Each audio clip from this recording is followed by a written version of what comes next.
புதுப்பகல் கிச்சனுக்கு வணக்கம் ஃப்ரெண்ட்ஸ். இன்றைக்கி நம்ம பார்க்க போகிறது கம்பு மாவில் வந்து எப்படி இடியப்பம் பண்ணுறது அப்படின்றது நம்ம வந்து பார்க்கலாம். அது வந்து பண்ணுறதுக்கு எப்படி பண்ணலாம் அப்படின்றத இப்போ நான் சொல்ல போகிறேன்.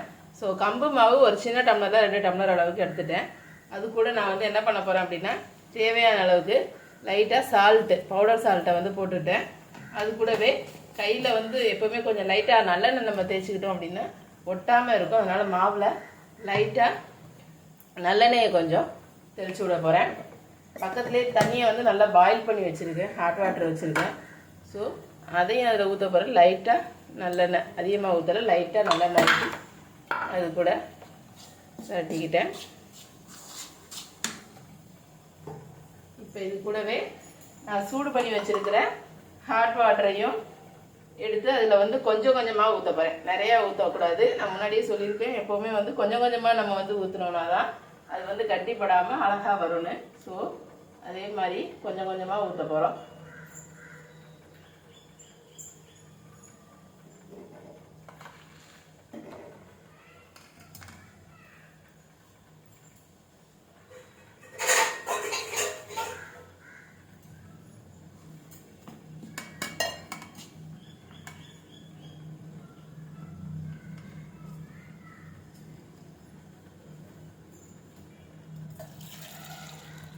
இதே மாதிரி எப்படி வந்து கம்பு மாவு கேழ்வரகு மாவு இடியப்பம், சிவப்பு பச்சரிசி, நார்மலாக உள்ள அரிசி பச்சரிசியோட இடியப்பம்லாம் எப்படி பண்ணுறது அப்படின்றது முன்னாடியே நான் வந்து வீடியோ வந்து போட்டிருக்கேன்.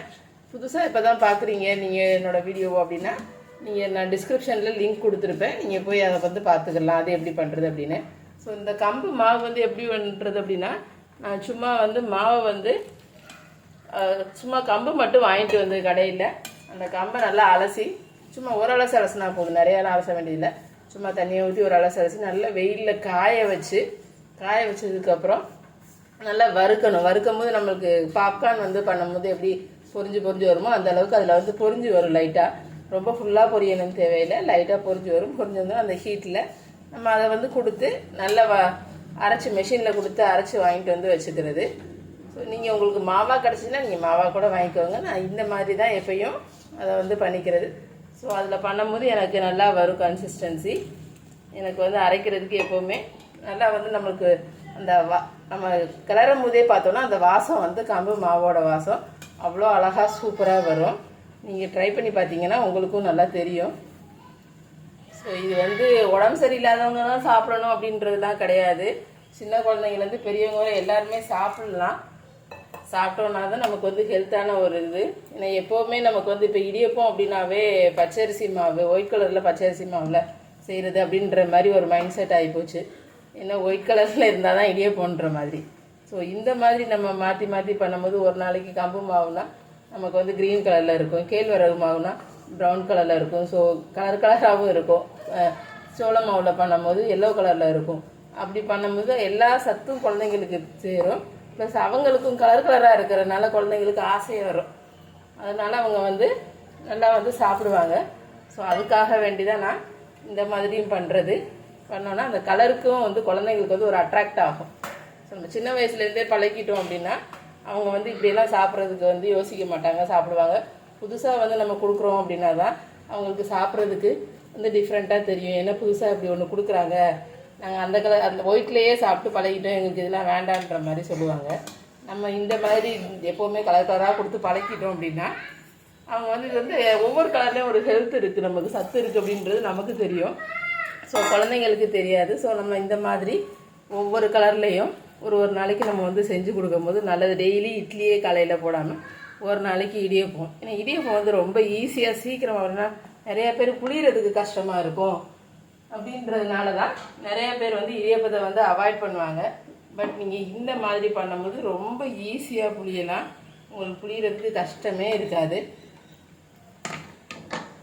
பாருங்க. ஸோ நான் இப்போ என்ன பண்ண போகிறேன், மாவு வந்து பிசைஞ்சிட்டேன். நீங்கள் வந்து தண்ணி வந்து சுடு தண்ணியில் தான் பண்ணணுன்னு, ரொம்ப கொதிக்க வைக்கணுன்றது தேவையில்லை. உங்களுக்கு வெதுன்னு இருந்தால் கூட போதும். கம்பு மாவை பொறுத்த வரைக்கும் உங்களுக்கு ஈஸியாகவே வந்துடும். புளியறதுக்கு நல்லா சாஃப்டாகவும் இருக்கும். ஸோ நான் புளியறதுக்கு முன்னாடி என்ன பண்ண போகிறேன் அப்படின்னா, லைட்டாக அந்த உரலில் நல்லெண்ணெயை வந்து விட்டு எடுத்துக்கிறேன். ஸோ அப்போ தான் என்னென்னா அதில் ஒட்டுறாமல் அந்தளவுக்கு ஈஸியாக வரும். இல்லைன்னா பிசுன்னு ஒட்டும். ஸோ ஸோ அதனால எந்த மாவாக இருந்தாலும் அந்த மாதிரி கொஞ்சம் லைட்டாக விட்டுட்டோன்னா நமக்கு நல்லாயிருக்கும். அதனால் விடுறேன்.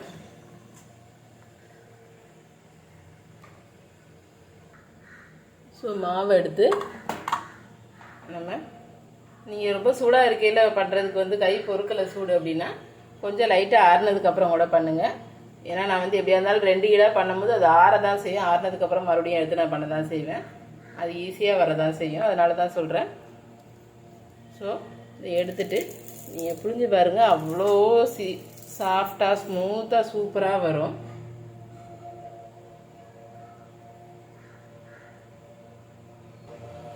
செய்கிறதுக்கு எவ்வளோ மெதுவாக ஈஸியாக வருதுன்னு பாருங்கள்.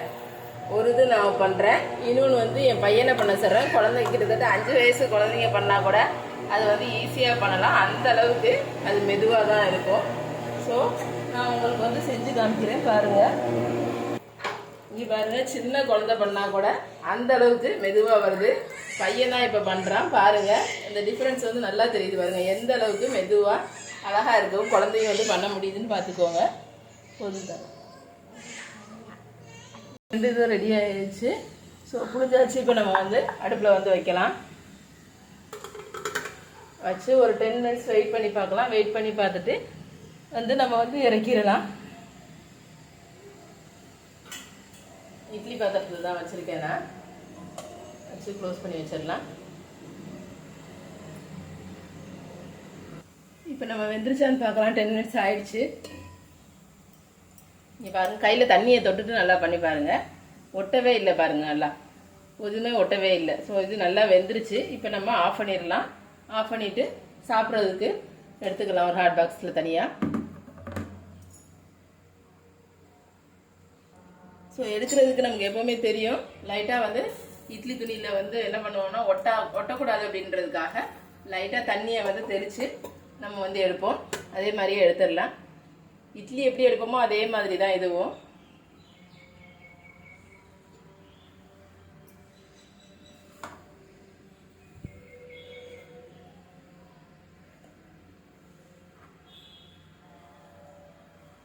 பாருங்க, துணியில் ஒன்று கூட ஒட்டவே இல்லை.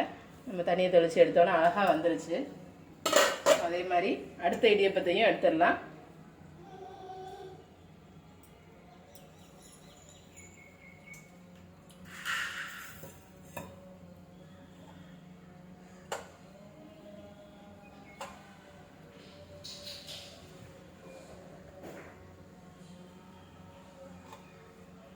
ஸோ 2 இடியப்பத்தை இப்போ நம்ம வந்து எடுத்துட்டோம். நான் அந்த வீடியோலேயே உங்களுக்கு தேங்காய் பாலும் எப்படி பண்ணுறது அப்படின்றத வந்து போட்டிருக்கேன். ஸோ நீங்கள் வந்து அந்த வீடியோவில் பார்த்தீங்கன்னாலும் கம்பு மாவு இதெல்லாம் போடுற மற்ற அந்த இடியப்பம் பண்ணது எல்லாம் போட்டிருக்கேன். ஸோ நீங்கள் பார்த்துக்கிறங்க. ஸோ இந்த காம்பினேஷனில் நம்ம தேங்காய் பாலும் கம்பு மாவும் செஞ்சு சாப்பிட்டோம் அப்படின்னா அவ்வளோ ஒரு டேஸ்ட்டாக அவ்வளோ சூப்பராக இருக்கும். இதே மாதிரி நீங்களும் செஞ்சு பாருங்கள். செஞ்சு பார்த்துட்டு பிடிச்சிருந்துச்சுன்னா வீடியோவுக்கு ஒரு லைக் கொடுங்க. மறந்துடாமல் புது வியூவர்ஸ் யாரும் பார்த்தீங்க அப்படின்னா சப்ஸ்கிரைப் பட்டனை கிளிக் பண்ணிடுங்க. சப்ஸ்கிரைப் பட்டன் பக்கத்தில் உள்ள பெல் ஐக்கானே கிளிக் பண்ணுங்கள். அப்போ தான் நான் போடுற அடுத்தடுத்த வீடியோவை நீங்கள் மிஸ் பண்ணாமல் பார்க்க முடியும். Thank you friends. அடுத்து ஒரு நல்ல வீடியோவோட நெக்ஸ்ட் வந்து உங்களை நான் வந்து பார்க்குறேன்.